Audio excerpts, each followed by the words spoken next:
Hi, it's Doug Larson. I'm standing here in front of the Piedmont Environmental Council offices at 45 Horner Street in Old Town. 2 weeks ago, I showed you some of the garden that was just emerging as in the early spring, and I came by today and there were several more things in bloom, and I thought I'd give you kind of an update on how things look. So here we're in the front of the garden, right by the front door. There's the Frothogelia that's in full bloom, and you can see some pollinators circling around it already. As you come down the walk, there's the tick seed coreopsis, which is a really pretty plant that stays blooming really throughout the year as long as it's deadheaded. When you go to the opposite side of the front walk, not a lot in bloom at the moment, but you certainly see all of the things that will be coming along in the next couple weeks.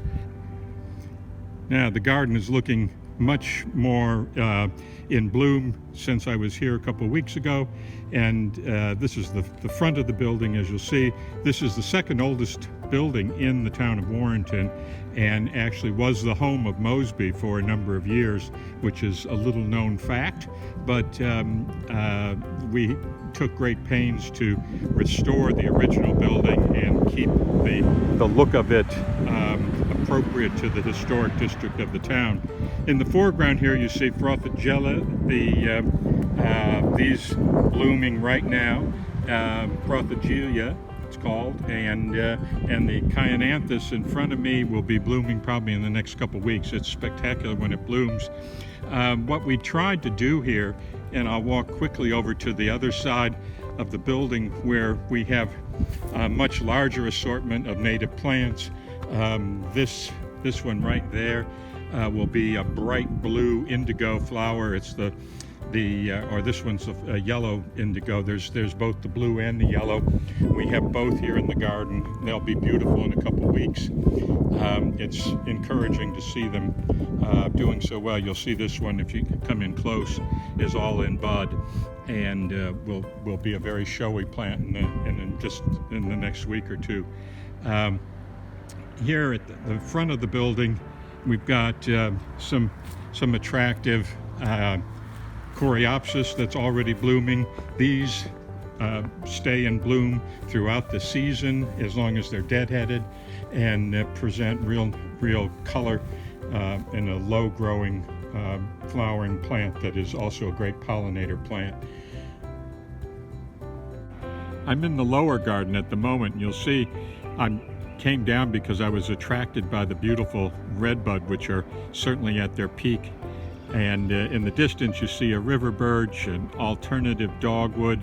There's some viburnum right over here that's just getting ready to bloom.